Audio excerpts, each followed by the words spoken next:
Hey everyone, this is going to be Lillie's birth story. I've been wanting to film this for absolutely ages and finally got around to filming it. So I'm going to start from the beginning. I was going to do pregnancy, like I bought a camera and set up a YouTube before I was pregnant, when I was trying to conceive Lillie. But I was just so nervous that if I was going to film her updates, like my pregnancy updates, that something was going to happen. So I was really anxious. So I put it off, which I really regret putting it off. But at the time, obviously, once you've gone through a stillbirth and then you get pregnant again, it is so nerve-wracking. You're on edge all the time. So yes, I didn't do that, so that's the reason why I didn't do pregnancy videos. But I found out I was pregnant. We was trying ever since I lost Riley October 2014, and I was trying back December because in November I had to go back to hospital. I had something wrong, but that's another story.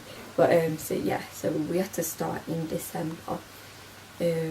Plus obviously I was still bleeding from giving birth to Riley. So it was December, January, February, March, April, May, June. It took 7 months to conceive Lillie, which we went through tests,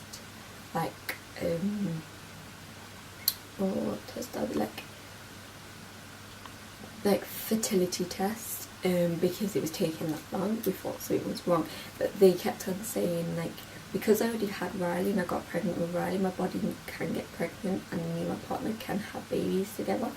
So it took us 7 months to get pregnant with Lillie because she was planned, and I found out I was pregnant on the 5th of July 2015. Which obviously, when you find out you're pregnant after trying for 7 months, you're so excited, but then you wasn't as excited as I was when I found out with Riley because of obviously what I went through. So I was really nervous. Nervous and excited. But the 5th of July, so I got it all written down. The 5th of July I found out pregnant, but on the 9th of July I had spent 5 to 6 hours in hospital on a drip because why did I go to hospital? I think I was feeling really sick, and I think I went to the doctor and told him I was feeling really sick, and then I think he tested something on me. I can't quite remember, it's over a year ago. He tested something on me and I think I was low, so I think he sent me to the hospital, and then I was dehydrated. So I was sick because apparently you're not really supposed to be sick that early on. So I was really dehydrated. So I had to be on a drip and for about 5 to 6 hours in the hospital for, and then they booked me in for a scan, an early scan. I think it was the week later they gave me the scan. We went in the scan room actually, and I thought it was going to be an internal scan, so you do that, but it wasn't, and I was so happy because my mother-in-law came and my boyfriend was there, and obviously we really want to strip down. So they put it on my belly and I was able to get a clear picture at 5 weeks, which I was pretty shocked at because a lot of people said they never do them when you're stomach until 12 weeks. So yeah, we got that, and you can see a little heartbeat flickering, and there was only one baby. Everyone gets to say could be twins, but yeah, there was only one, and I was just so happy. And then after that, you feel kind of relieved because you kind of know there's a baby in there, and then you just think about getting to the next stage and the next stage. And then pretty early on I was prescribed, I think it was 12 weeks, was it 12 weeks or just before 12 weeks, I was prescribed a low dose of aspirin. It's what my consultant said when I lost Riley. He gave me the postmortem results, and because they couldn't find anything, he was perfectly healthy. They put it down to the placenta, and obviously the placenta is your baby's lifeline. So they gave me a low dose of aspirin while I was carrying Lillie for the whole way after my pregnancy. in case my blood was clotting, so the aspirin thins my blood, and so it reduces the risk of clots, obviously 50% or so, obviously she can get all the goodness and everything like that. So I had to take that every single day. Is it twice a day or just once? I think it was once a day, yeah, once a day. And then I was prescribed iron as well. I was prescribed it with Riley as well, so I was low on iron, so I had to take iron. And I also had I had 1, 2, 3, 4, 5, 6, 9. I probably had about 10 scans altogether, which is a lot of scans. I was getting scanned all the time, constantly. So I had one as the 5-week one, 12-week one. We had a 4D one at 17 weeks to find the gender at. My boyfriend's sister was pregnant at the time. She was a lot further, I think she was like 30 plus weeks. And then so she was just seeing her baby, and I was finding out the gender, and that's when we found out she was a girl. So that was really exciting, and you could see the 4D and all that lot, so that was really cool. So sorry about that, it's just final pictures. Right, so that's big, massive thing. Oh yeah, we got a disc as well, so we can, you pay for, I think you pay for like 5 pictures and the scan, and they give you a disc with everything on it. So these are the ones. So this one says like it's a girl. Let me see anything on. And this was one of the 4D ones. So you can like see her, she was really, really tiny. And then we got 2 like normal ones. So she's got her hand up against her face, which in every scan picture she did. She liked her hand there, and there's another one. So they were her 4D 17-week ones. So yeah, then I also had one at 20 weeks, everything was perfectly fine, growing. Then I had one at 24 weeks, 28 weeks, 32 weeks, 33 weeks. I think I had one at 33. I had one at 32. I was having them every 4 weeks, but then the 33-week one was because I thought I went into early labour. I was getting really bad, what felt like contractions. I was sick because the pain was that bad. I just felt awful. I started to panic and shake. So they put me on the, I can't remember the word for it. You know, the monitor to check baby's heart and stuff. So they put me on that, and then apparently she was really fine. She was really active, and her heartbeat was really good. Apparently I was measuring low. I mean smaller than I was previously, I think she says. So I have no idea what that was about. So she booked me for that kind of emergency scan to just check baby's okay, and that was at 33 weeks. But then I also had one at 36 weeks, was to make sure everything's still okay. And I think that was my last one.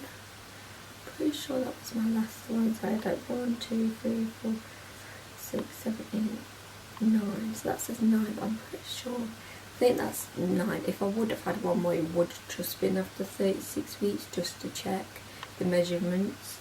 But I have got some pictures. Which one's this one? 12 weeks. So that was her at 12 weeks. So the 27th of August, 5-week one. Show you this.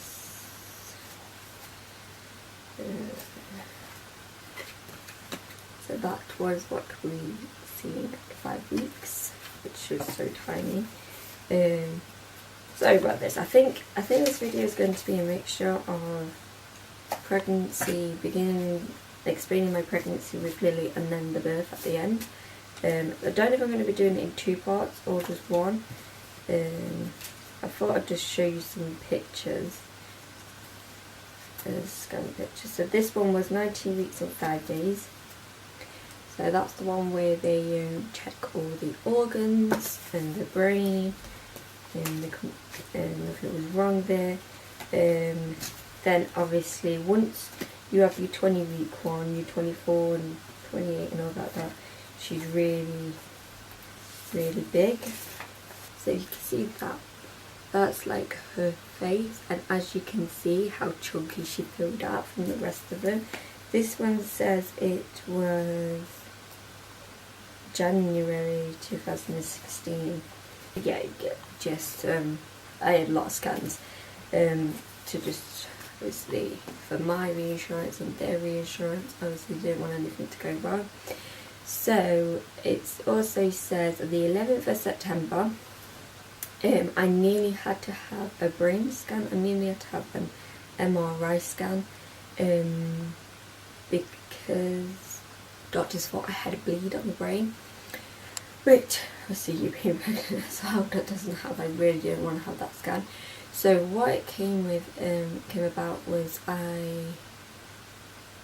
was it? I think I had to pick up my prescription, and then I mentioned right back of my neck. It was painful for days. Now I'm talking like 4 days, and I think I took one paracetamol when it got to really, really bad. Obviously you don't want to take anything while you're pregnant, so I only took one, and that didn't do anything. So she was like, well, it's a bit concerning, you've had it for so long, so I've booked you in for an MRI scan. Well, she had to be in the hospital and they booked me in, which was, oh my god, it was so nerve-wracking.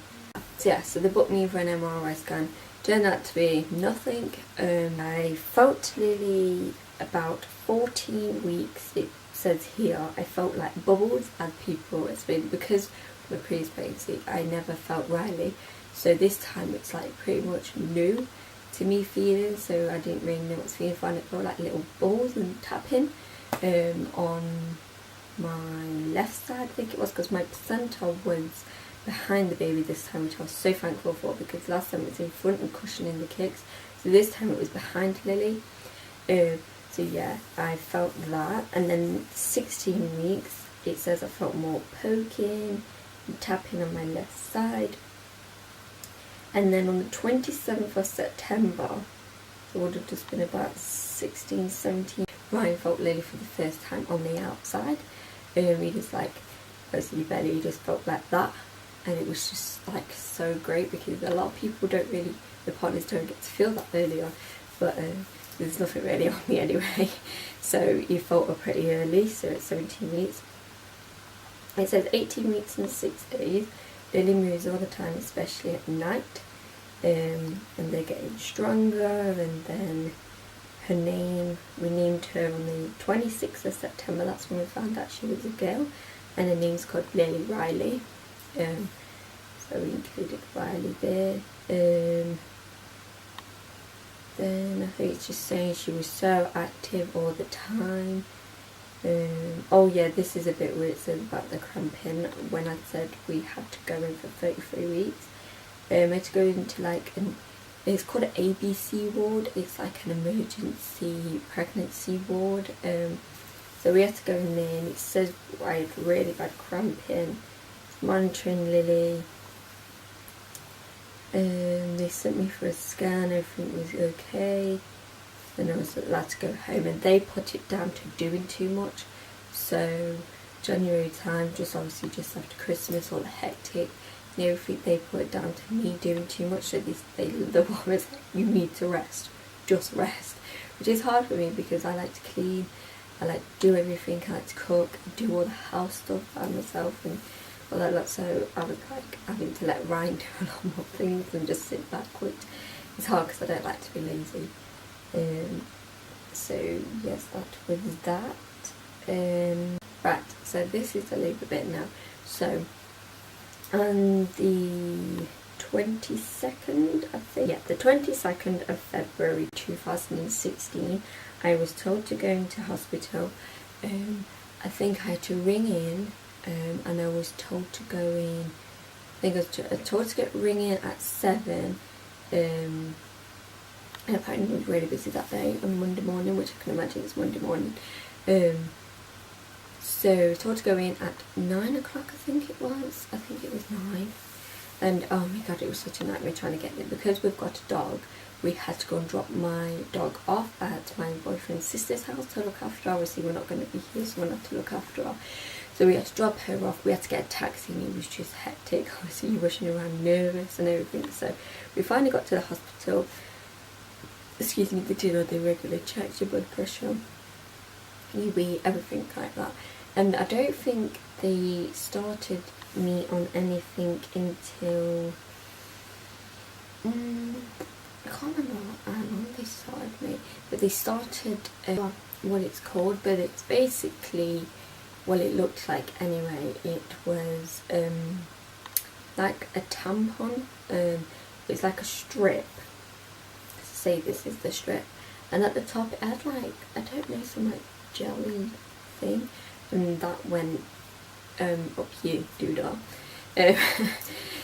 So yeah, it went up there, and that was, oh my god, the most uncomfortable thing ever. I was like holding onto the bed, I was sweating, it was absolutely awful. I just didn't know someone's hand could go that far up there. So yeah, that happened. I forgot to just add, the day before that, the week before that, they gave me a sweep. If you don't know what that is, they like brush their fingers up against your cervix to start labour off naturally. I don't know if that did anything. I didn't feel anything. So yeah, they did that, and then a week later she put me that thing up. So that's when I'm in the hospital. And then she also gave me, she says, do you want this oils? So they put oils on like these bandages, they look like, and you put them under your top, like in your breast area, so you can smell them in, and they're supposed to like start your body or relax your body or whatever. So they smell really nice. They did make me feel a bit sick because I was so really sick. So yeah, so I did that. So I had I'm sure it's like Probest or something. So they start you off that, and if that doesn't work, they give you the tablet, which is the tablet I had with Ryan that I started straight away, but I don't know why they gave me this like tampon thing. And obviously it stays in there. So that was the Monday. I think that was pretty early on, about 10 o'clock, and then a couple of hours later my sister came in, because my sister was my birthing partner, and still no progress. They kept on obviously monitoring Lily's heart rate. She was doing fine, and it was just a long progress of just waiting, and I kept on getting really bad contractions, and then they just eased off, and then they'll get bad again and ease off, and then all these women around me are all like screaming and breathing and all this, that, and like that moment I just wanted the pain. I really just wanted labour pains. I just wanted it out. No, she's safe in my arms. So nothing happened that day. That night the midwife told me to just get some rest. So she gave me, what did she give me? I think it was codeine. She gave me some strong tablets, I think. So I'm pretty sure she gave me some strong tablets to ease the pain, because I was getting pain but it wasn't really doing much. So yeah, so she gave me them. I went to sleep, and I remember, so it was in a ward all by ourselves. There was supposed to be like 6 other beds, but they moved everyone out so everyone could have a good night's sleep. Partner slept on a like fold out chair. And then I remember about 2 a.m. Tuesday morning, she came in and like woke me up and says, hi Imogen, I just need to check the baby's okay. So she put me back on the heart thing, checked my blood pressure. Obviously you're a bit like drowsy, I'm like thank you, and then like go back to sleep. And then no one came until it was about 9 o'clock, and I got a new midwife. And so she came in and she checked me, and she said I was 2 centimetres dilated. I'm pretty sure she said I was 2 centimetres. So she took the tampon thing out. Oh my god, it was as painful as it was going in, coming back out. So that was really like horrible. And then I think she said we're going over to the labour ward. Then this has got to have been about 10, 11 o'clock. I was going over to the labour ward. Actually probably about 11, half 11. I was going over there, so I was so excited, because you're on this like induction ward, and then obviously when things are going like quickly, you go over to the labour ward. So we went over there. I remember going through like like kind of like staff entrance, like secret doors that you have to have keys and all this stuff, and I was just like, oh my god, it'd be so easy looking around just waddling. So yeah, we got in the room, the midwife was really nice, she put the radio on, it was really nice, like setting and everything, the bed was comfortable, and then probably about 10-15 minutes after getting in there, she popped my water. So they get like this plastic thing, and it's got like a hook, so it's like goes like that and down, it's like a hook kind of thing, actually probably like that way sort of thing. Well, basically it's a hook at the top and it's a long strip, and they put that, which that was just so painful as well, and then she's like tugging and then like trying to break my waters, and then a little bit of water came out at first, and then oh my god, just a gush came out, and it was just like, it feels so horrible, it feels like you just peed yourself, because like you just got a gush of warm water coming out and it just won't stop. So it kept on coming and coming and coming until like the majority of it was out, and then to clean up the bed sheets and everything. And then I put a pad on, and then I was getting on the ball because I was really active the entire time of being in the induction suite. I walked so much because she says keep walking, but then when I got into the labour ward, which I should have still kept walking to help labour, but I was so exhausted and the pain was so bad, I just didn't want to walk. So she broke my waters and the contractions were dying off a bit, so she says I'll put you on the drip, the hormone drip, to kickstart them. Apparently that's supposed to be a lot more painful. So she put me on the drip. Bear in mind, this entire time I took no drugs whatsoever, like no Gassinier, no paracetamol. So she put the hormone drip, I would say probably about an hour after being on that, so probably about 1ish. I asked for some paracetamol because the pain was really getting bad, which I don't know why they give you paracetamol, they just crap. They don't do anything, but I thought they'd have to give you that first to give you anything else. So I just had paracetamol, they didn't obviously do anything, and I just kept breathing. And I obviously breathe in, breathe out, and I was just squeezing my boyfriend's hand so much, and I was just trying my hardest not to take absolutely anything. Like Gassinier, morphine, definitely wasn't having the epidural because I'm terrified of needles.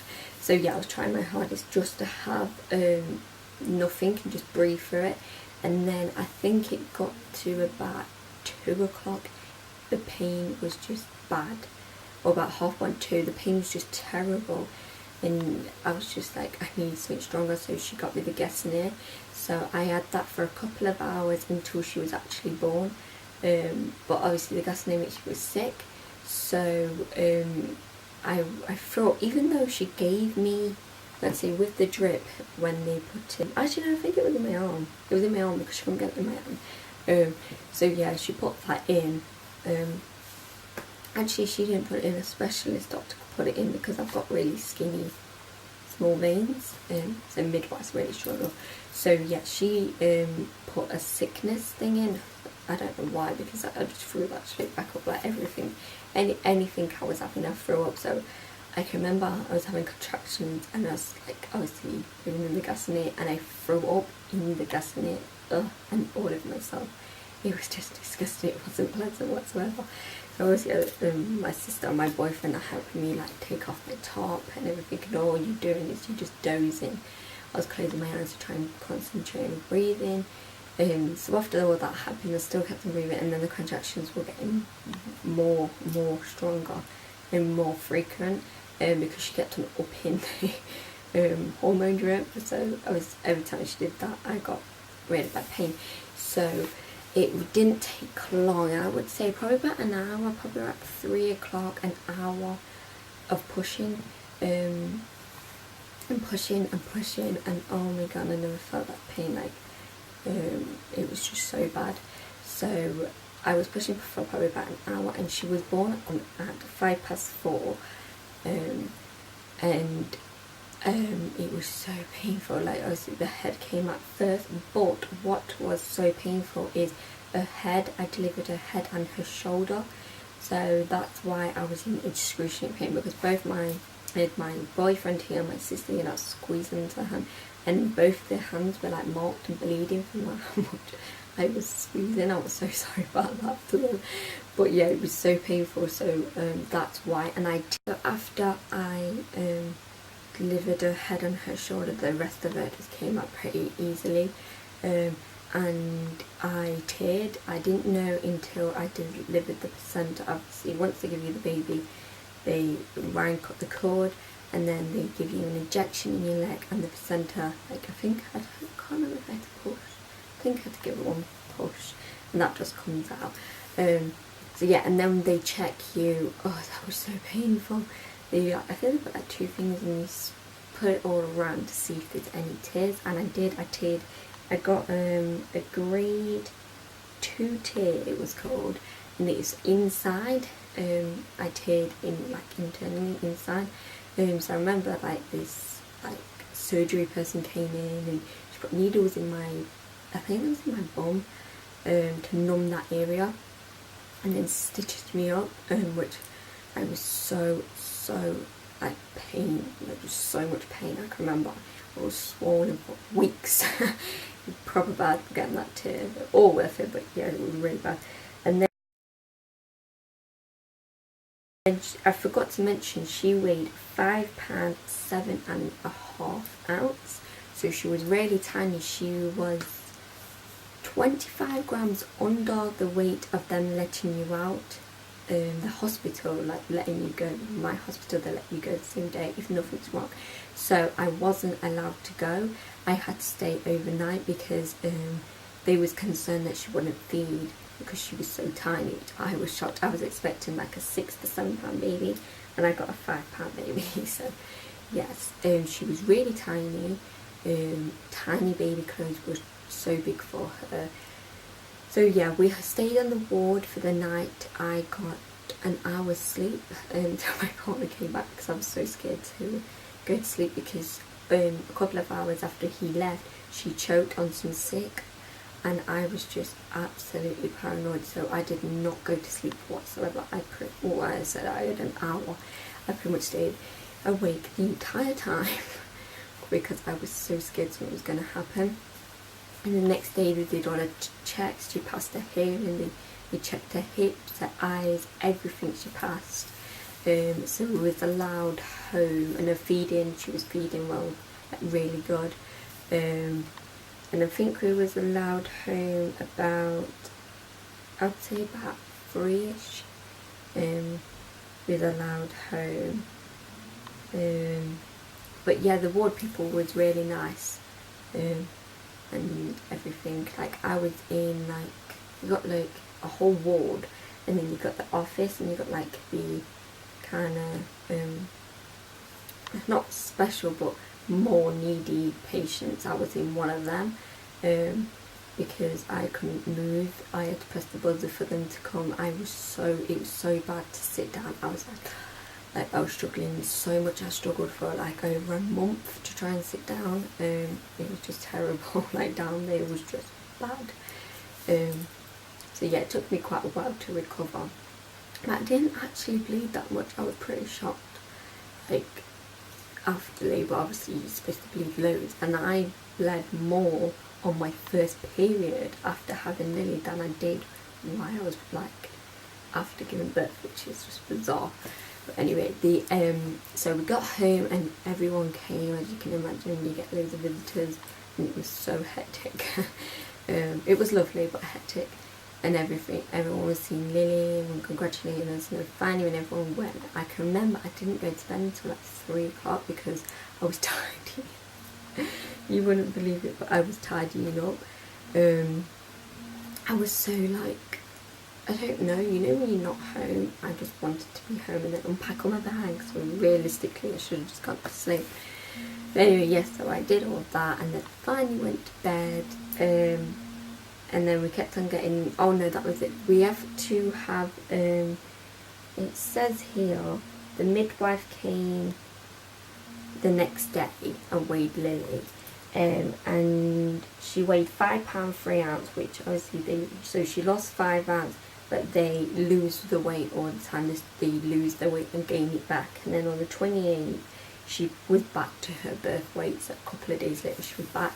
But I had to, the midwife came, and then a couple of days later I had to go to the midwife centre on a Sunday, which is bizarre. You don't really go places on a Sunday, but yeah, because she was so tiny, I had to keep getting her weighed like every couple of days just to make sure she was gaining, because if she wasn't gaining they would have to like put a feeding plan and all that lot. So yeah, she was gaining all good. Sleeping not as much as I thought she would, but yeah, she was a pretty happy baby. So at this like finishes the video, so I hope you all enjoyed it. The one thing I want to add is I have got clips of me in labour and just before Lillie came out, so if they're not too intimate for me, I will post them. I'll include them in this video because my sister videoed pretty much the whole thing, so that's really nice, and I'll include some tiny pictures of Lillie as well. So thank you for watching again, and bye.